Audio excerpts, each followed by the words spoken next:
Assalamualaikum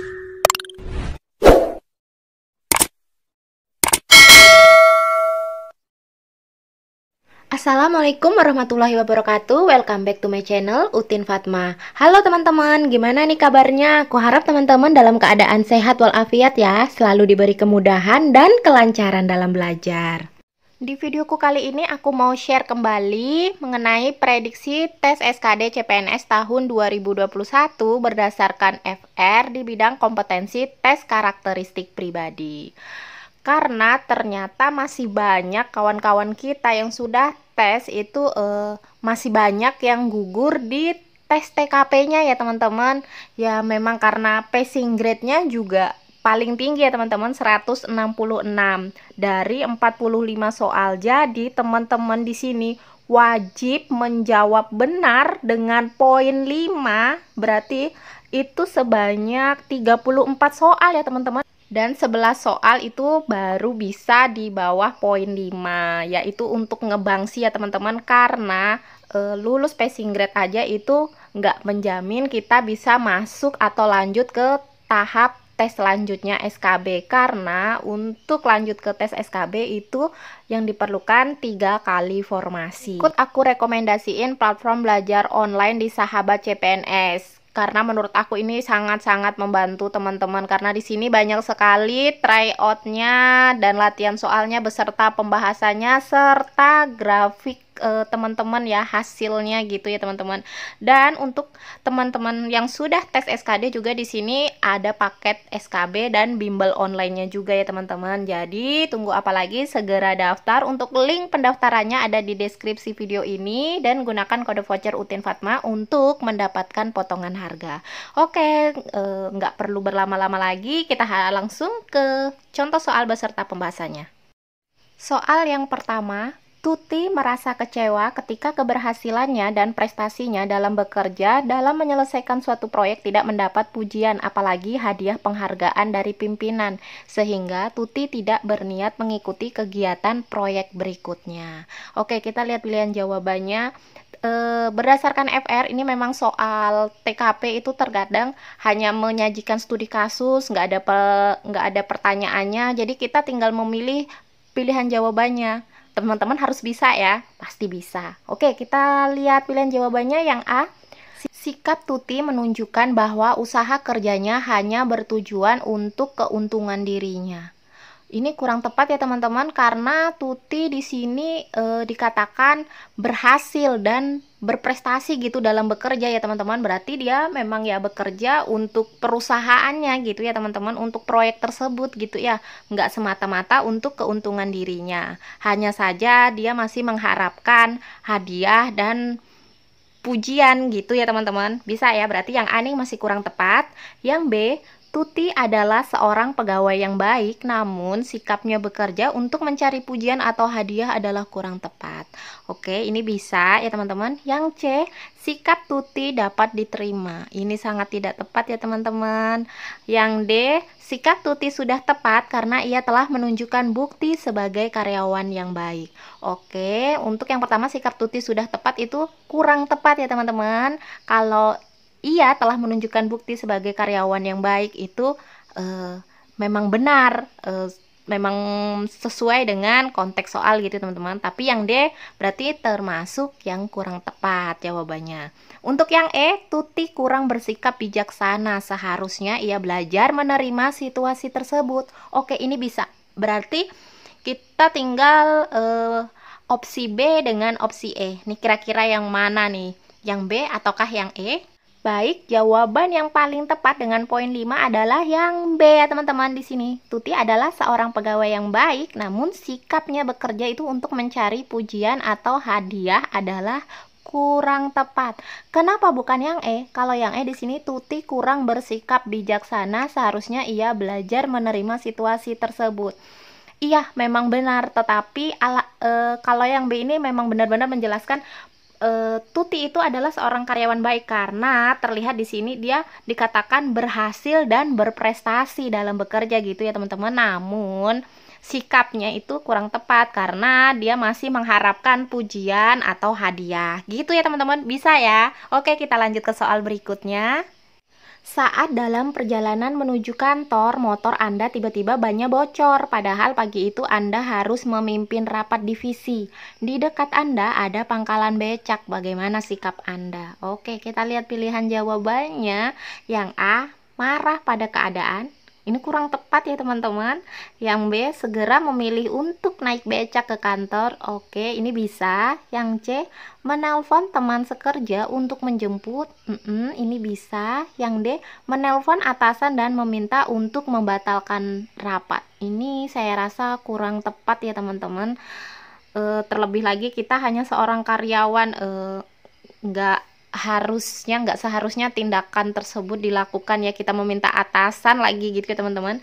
Yang E, menunggu bus atau kendaraan lain yang mungkin akan segera lewat. Ini masih kurang tepat ya teman-teman, karena di sini akan segera rapat gitu ya teman-teman, dan Anda harus memimpin rapat tersebut gitu ya teman-teman. Berarti antara B dan C ya teman-teman di sini opsinya. Jadi jawaban terbaik dari yang baik dengan poin 5 adalah yang B ya teman-teman. Segera memilih untuk naik becak ke kantor. Kenapa bukan yang C, menelpon teman sekerja untuk menjemput? Di sini akan memakan waktu lebih lama lagi ya teman-teman, karena menunggu teman Anda itu harus datang ke lokasi Anda, lalu Anda harus baru berangkat ke kantor. Sedangkan di soal ini sudah disebutkan ada pangkalan becak. Gitu ya teman-teman, bisa ya. Soal berikutnya, perubahan dunia terjadi dengan sangat cepat. Perubahan tersebut merambah dalam kehidupan sehari-hari. Maka kita lihat pilihan jawabannya. Yang A, mengikuti perkembangan teknologi dari media massa. B, mempelajari cara mengoperasikan komputer. C, meminta orang tua untuk melengkapi barang-barang elektronik. D, berusaha mempelajari buku pengetahuan yang baru. Ataukah yang E, berusaha menguasai keterampilan di bidang teknologi informasi. Oke, ini berarti soal teknologi informasi dan komunikasi ya teman-teman, kisi-kisi tersebut. Namun nanti di tes SKD informasinya di setiap soal itu ada clue-nya ya teman-teman. Di bagian atas soal itu ada ini soal profesionalisme kah, soal integritas kah, soal sosial budaya, TIK, jejaring kerja, ataukah anti radikalisme. Jadi teman-teman nanti lebih mudah lagi untuk menentukan pilihan jawabannya berdasarkan clue tersebut. Gitu ya teman-teman. Oke, jadi dari soal ini jawaban yang paling tepat adalah yang E ya teman-teman. Jawaban terbaik dari yang baik, karena di sini berusaha menguasai keterampilan di bidang teknologi informasi itu sudah mencakup jawaban choice yang D, C, B maupun yang A ya teman-teman. Gitu ya, bisa ya teman-teman. Oke, kita lanjut ke soal berikutnya.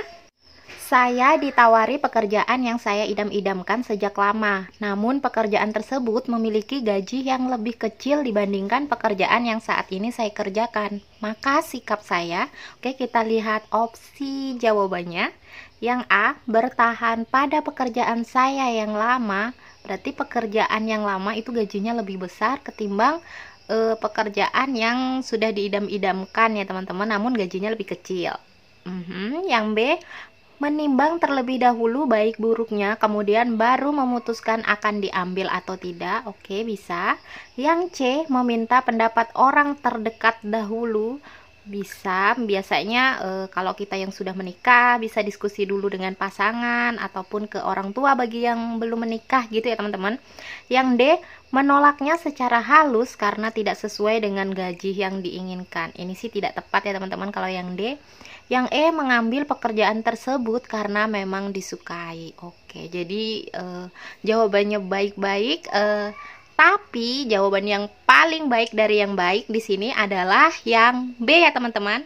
Karena jika kita dihadapkan dengan dua pilihan yang ada kekurangan dan kelebihannya, alangkah lebih baiknya kita menimbang terlebih dahulu baik buruknya, kemudian baru memutuskan akan diambil atau tidak.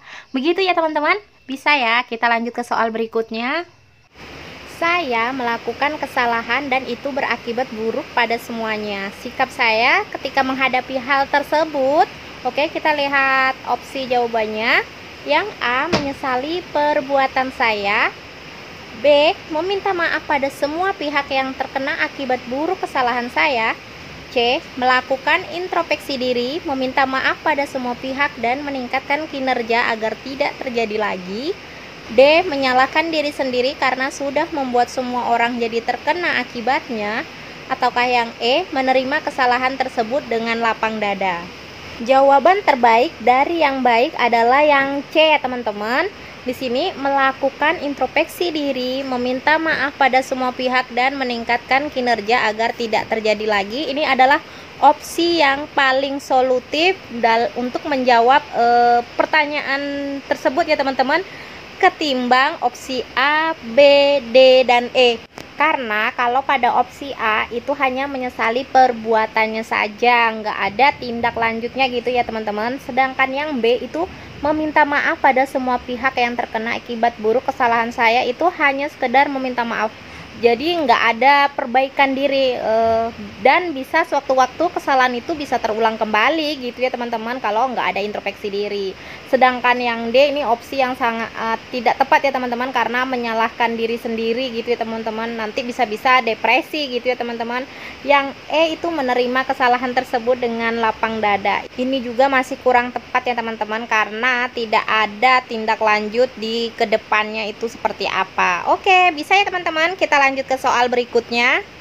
Teman kantor saya adalah orang tua salah seorang siswa yang lulus ujian masuk universitas dan diminta untuk melakukan registrasi pada hari itu juga. Namun mereka tidak dapat melakukannya karena mereka harus keluar kota.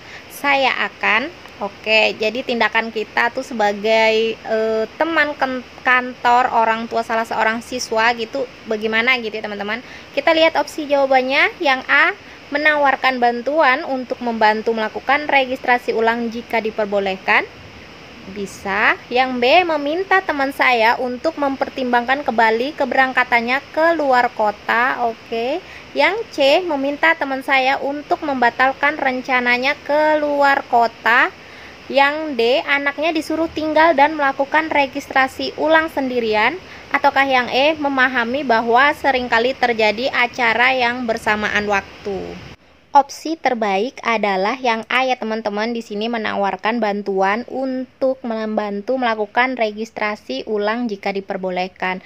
Karena di sini kita dengan orang tua si siswa ini itu adalah rekan kantor, jadi akan lebih erat lagi hubungan jejaring kerjanya gitu ya teman-teman.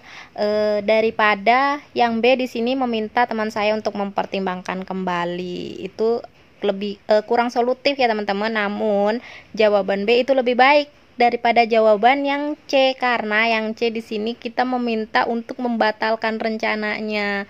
Namun opsi yang C ini jauh lebih baik daripada yang D. Di sini anaknya disuruh tinggal dan melakukan registrasi ulang sendirian. Namun jawaban D itu jauh lebih baik ketimbang yang E, karena yang E ini tidak ada tindakan apa-apa gitu ya teman-teman, hanya seperti dalam hati aja gitu, memahami bahwa seringkali terjadi acara yang bersamaan waktu. Oke, bisa ya teman-teman, kita lanjut ke soal berikutnya. Jarak dari rumah ke kantor adalah 30 menit dengan bus. Tanpa diketahui sebelumnya, hari ini kendaraan umum melakukan aksi mogok beroperasi. Akibat kejadian tersebut kita lihat opsi jawabannya. Yang A, saya tetap menunggu, siapa tahu seseorang akan memberikan saya tumpangan. B, saya berusaha menghentikan kendaraan yang lewat untuk mendapatkan tumpangan. C, saya akan berjalan kaki secepat mungkin. D, lebih baik pulang dan tidak usah masuk kerja. E, saya akan berjalan kaki sambil berusaha mencari tumpangan. Opsi terbaik adalah yang B ya teman-teman. Di sini saya berusaha menghentikan kendaraan yang lewat untuk mendapatkan tumpangan. Oke, kita lihat kalau opsi yang A di sini saya tetap menunggu, siapa tahu seseorang akan memberikan saya tumpangan. Iya kalau ada, kalau nggak ada bagaimana? Gitu ya teman-teman. Sedangkan yang C di sini saya akan berjalan kaki secepat mungkin. Sedangkan biasanya itu kan menggunakan bus ya teman-teman. Pastinya kita udah mengestimasikan waktu untuk sampai ke kantor itu sesuai waktu kita dengan berkendara dengan bus. Jadi kalau dengan berjalan kaki itu maka akan dipastikan terlambat ya teman-teman. Sedangkan untuk yang D ini lebih baik pulang dan tidak usah masuk kerja, ini sangat tidak tepat ya teman-teman. Lalu yang E, saya akan berjalan kaki sambil berusaha mencari tumpangan. Oke, ini bisa, tetapi alangkah lebih baiknya langsung berusaha menghentikan kendaraan yang lewat di sini untuk mendapatkan tumpangan. Bisa ya teman-teman, karena yang B ini lebih tindakannya lebih cepat, lebih agresif gitu ya teman-teman. Jadi supaya kita cepat sampai ke kantor tepat waktu. Bisa ya? Oke, kita langsung ke soal berikutnya. Suatu waktu saya menggunakan kamera kantor untuk berfoto bersama keluarga saat liburan. Namun, secara tidak sengaja saya menjatuhkan kamera tersebut sehingga kamera tersebut rusak. Tindakan saya adalah, kita lihat opsi jawabannya. Yang A, mengembalikan kamera tersebut tanpa memberitahu pihak kantor. Ini kurang tepat ya teman-teman. Ini berarti tindakan yang tidak bertanggung jawab. Oke, kita lihat yang B, meminta pengelola agar masalah ini tidak diperpanjang. Masih kurang tepat ya teman-teman, karena ini tidak solutif gitu ya teman-teman. Lalu yang C, memberitahu peristiwa yang sebenarnya pada pihak kantor dan bertanggung jawab sesuai kemampuan. Oke, ini bisa. Yang D, membeli kamera yang baru dan tidak memberitahu pihak kantor mengenai hal tersebut. Kalau yang D ini kurang tepat juga ya teman-teman. Karena membeli kamera yang baru itu bukan berarti bisa menghilangkan kesalahan kita gitu ya teman-teman. Kalau yang E di sini, memperbaiki kamera tersebut dan melaporkan kejadian tersebut pada pengelola dan menerima apapun keputusan dari pengelola. Oke, berarti opsi terbaik antara E dan C. Oke.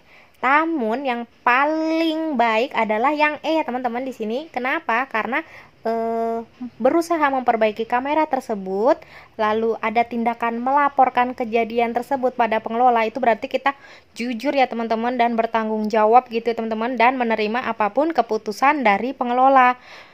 Apakah pengelola meminta kita untuk mengganti kamera tersebut ataukah ada sanksi apa gitu, kita tetap menerima apapun keputusannya gitu ya teman-teman. Jadi yang solusi terbaik adalah opsi E. Bisa ya? Oke, kita lanjut ke soal berikutnya. Seorang rekan kerja Anda mengingatkan Anda tentang pekerjaan yang belum Anda selesaikan padahal sudah melewati batas waktu yang ditentukan. Maka sikap Anda, oke, kita lihat opsi yang A. Saya berusaha mendengarkan saja peringatan rekan saya tanpa mempengaruhi sikap kerja saya. Oke, bisa lah ya teman-teman. Yang B, saya tidak suka dengan sikap rekan saya karena telah mencampuri urusan saya. Ini kurang tepat ya teman-teman, kan nggak apa-apa gitu kalau rekan kerja itu saling mengingatkan gitu ya teman-teman. Yang C, saya akan bekerja dengan terburu-buru.